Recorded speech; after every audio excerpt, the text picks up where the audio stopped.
He doesn't shout. He doesn't gossip. Morgan Freeman just draws a silent line. And once you cross it, you don't cross back. For over 50 years, Morgan Freeman has defined elegance, poise, and patience on screen. He's played presidents, convicts, gods, and brought grace to every single role. But don't mistake grace for tolerance. He's walked off sets. He's demanded recasting. And though Freeman seldom uses names, the silence is eloquent. You won't see viral rants or ash heap interviews. What you see instead is absence, a calculated, sudden, disappearing act. From Driving Miss Daisy to Seven, The Shawshank Redemption to $1 Million Baby, Freeman's CV is laden with legends. But off the screen, a few names discreetly dropped off his radar and never returned. Cut in the wrong direction, push the wrong button, or violate that deep reservoir of respect he insists upon, and Freeman won't erupt. He'll withdraw for good. He worked with the great ones, Clint Eastwood, Brad Pitt, Jessica Tandy. But not all received a second chance. These are 7 actors Morgan Freeman quietly wiped from his life for good. Hang in there, because the number 6 on this list surprised even us. Number 1, Matt Damon. Morgan Freeman and Matt Damon co-starred previously in Invictus, a movie that felt like a natural match. Freeman captured Nelson Mandela's stoic strength, and Damon aided him as captain of the Springboks. On paper, ideal. In practice, not exactly. Weeks into production, something apparently changed. Damon, riding a wave of high-profile franchises and critical success, bore a swagger that sometimes crossed the line into arrogance. Behind the camera, he's reported to have called Freeman nice but old Hollywood, a jab that burned. Because Freeman prizes reputation over reputation. Tension brewed in silence. Freeman later joked in an interview, and it wasn't entirely a joke, that I've had to grow my own beard after waiting for that young man's ego to catch up. He laughed, but it wasn't warm. Crew members described Damon walking ahead of Freeman on purpose, taking unsolicited advice from junior staff and brushing off Morgan's suggestions. For Freeman, a man whose reputation was founded on depth, cooperation, and respect, this was not a conflict of style. It was a violation of an unstated code. To his credit, Damon never struck back in public. He complimented Freeman on his work and referred to him as a legend. But when the shoot ended, there was no one to hug, no reunion press conferences, no joint promotions, only a stiff handshake and fade to credits. In Morgan Freeman's universe, you can be talented, but that's not enough. You must be humble. You must respect. And when Damon crossed that line, Freeman made no scene. He just didn't ask him back. Number 2, Jim Carrey. The Bruce Almighty set was meant to be charged. Morgan Freeman, serene and authoritative as God. Jim Carrey, zany genius pen-up as Bruce. The chemistry seemed effortless on the screen. But what most failed to see was how instantaneously the mood could change once the cameras had been shut down. Carrey's approach is rigorous, improvisational, mercurial. And for one like Freeman, who hails from a legacy of discipline, concentration, and control, it caused interference. Blaring interference. One crew member quotes Freeman as saying, "I don't know if he's acting or just trying to make it about him." That wasn't snide, it was observation. Freeman has never been much for cheap shots, but even his patience has boundaries. The problem wasn't quantity, it was timing. Freeman is a stage actor who prepares measured, precise. Carrey is a storm. He revised lines, shifted tempo, and introduced mannered gestures that sometimes conflicted with the intention of the scene.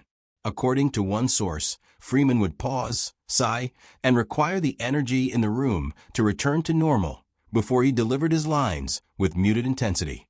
The actual break occurred during press. Carrey embraced the ridiculousness of the movie, treating it as a comedy tour. Freeman, who viewed it as an examination of power, humility, and humanity, grew frustrated. During one junket, when questioned about Carrey's behavior, Freeman was short with, "He's talented. That doesn't always mean he listens." There was never a sequel, no reunion, no nostalgic reminiscing. Only that single bizarre collaboration and a closed door.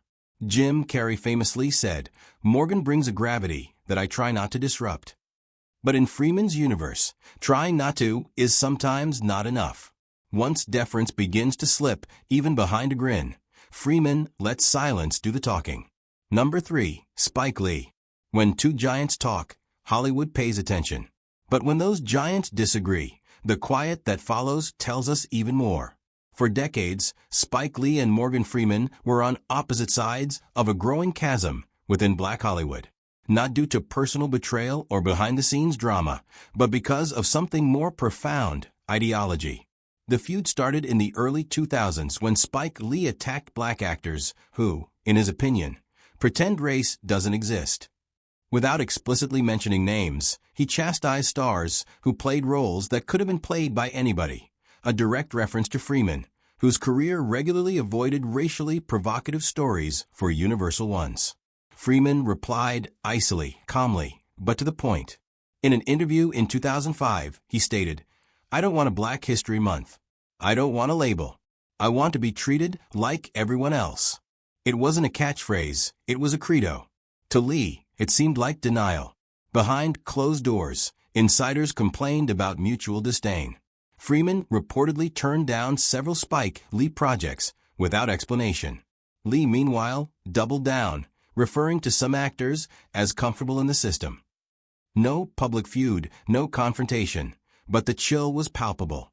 At awards ceremonies, they sat alone. Panels, never co-opted. Partnerships? None.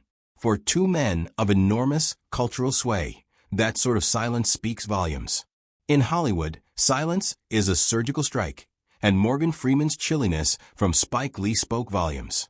Number 4. Lindsay Lohan. This wasn't something that occurred on set, but it didn't have to. Morgan Freeman's confrontation with Lindsay Lohan had nothing to do with a role or a movie. It was about a moment, a cutting, surprise shot before an audience that spoke volumes about how he perceived her. It was 2007. Freeman, speaking at an industry event, drifted off script and dropped a line that froze the room. "We've gone from Marlon Brando to Lindsay Lohan, and I'm not sure that's progress." The crowd laughed, but the message was clear. Freeman wasn't making a joke. He was drawing a line. To him, Lohan embodied a generation that overcame the distinction between celebrity and craftsmanship, tabloid soap opera instead of discipline, popularity instead of form. For somebody like Freeman, who established his reputation on gravitas and restraint, that change wasn't only disappointing, it was infuriating. Lohan never publicly replied, but sources claim the instant cut. She asked not to be seated next to Freeman at a benefit gala some months later, according to reports. And in leaked call sheets for a canceled 2009 ensemble movie, Freeman refused to work on any project with non-serious talent. Numerous people believed it was a veiled dig at her. That is how Freeman works. No ranting, no very public battles, just a quiet, surgical sentence that puts down the discussion. With Lohan, it was a rejection couched in a joke. Number 5. Kevin Spacey. Morgan Freeman and Kevin Spacey were once perceived as equals, esteemed, authoritative figures who mutually admired quiet intensity and subtle acting. They hung out in the same social circles, advocated for the same causes, and frequently showed up at the same galas, award shows, and roundtable discussion panels. For a while, their working relationship looked bulletproof. But then 2017 arrived. When there were several allegations against Spacey, Hollywood remained silent until the big move made by Freeman. He didn't tweet. He didn't issue a statement. But what he did was undeniable. He disappeared. All co-producing projects ground to a halt. All appearances with Spacey were wiped from upcoming promotions. And most critically, a staged production in London, where both were set to co-produce, was quietly cancelled. When asked if the collaboration was still happening, Freeman's publicist gave a single-line reply: "We've moved in a different direction." That's Freeman's version of slamming a door. According to a former executive at the production company, Freeman was deeply disturbed by the accusations, not just because of their nature, but because of how well he thought he knew Spacey. The betrayal wasn't just professional, it was personal. And when questioned off-camera during an awards circuit interview about the incident, Freeman was said to have shaken his head and replied, "Some things you don't come back from. Not with me." No fiery fallout, no sensational showdown, just an instant, complete cutoff. With Freeman, trust is built over time, but destroyed at once. And once lost, so too is any possibility of redemption. Number 6, Zach Braff. On paper, Going in Style was a slam dunk. An upbeat heist comedy featuring Hollywood legends Michael Caine, Alan Arkin, and Morgan Freeman. Directed by quirky indie auteur Zach Braff, it seemed like a winner. But on set, the vibe was off, and Freeman wasn't shy about it. Several insiders reported a bizarre tension between Braff and Freeman. The problem was style. Braff, a master of improvisational, rapid-fire directing, promoted looseness and spontaneity on the set. That may suit younger performers, but Freeman is old school. He prefers preparation, rhythm, and economy. Freeman was said to visibly bristle when Braff proposed a third take with an entirely different energy. Morgan doesn't need 12 versions, the source explained. He gets it in 2. On the film's press tour, the awkwardness was increasingly difficult to avoid. On the talk shows, Freeman tended to deliver brief, blunt responses when Braff had finished talking. Braff complimented the relaxed, spontaneous work environment on set. Freeman's expression, cold stone.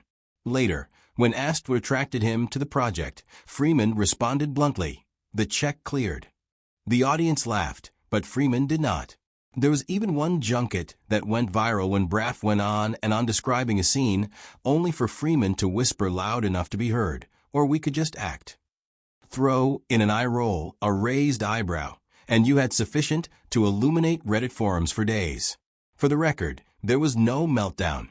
Freeman arrived, gave the performance, hyped the movie, but the respect wasn't returned. For someone like Freeman, who made a career out of presence and precision, Braff's disordered method didn't merely conflict, it grated on him. Since then, Freeman has kept himself far away from such directing. No second projects, no commendation, only silence. In his universe, that speaks volumes. Number 7, Michael Douglas. Some feuds never reach the surface. They simply play out in the quiet, between shots. Morgan Freeman and Michael Douglas collaborated only once. Las Vegas, in 2013. A 4-man comedy that united Hollywood legends. It seemed perfect on paper. Freeman and Douglas were not enemies, but they were not friends either. And when they finally worked together on set, the tension was not loud, it was subtle. They belonged to different schools. Douglas, neat, methodical, surgical with his preparation. Freeman, free-flowing, intuitive, little rehearsal. 2 pluses, 2 approaches, and not much overlap. Cosmetically, the project succeeded. Large cast, clean script, nothing challenging. But off camera, you could sense it. Douglas was reputed to make comments on blocking, lights, dialogue, rhythm. Freeman didn't like the changes. He once bluffed on promo, "I don't tell people how to walk through a door. I just walk through it." The two never fought on camera, but off camera, the room would chill when both were present in it.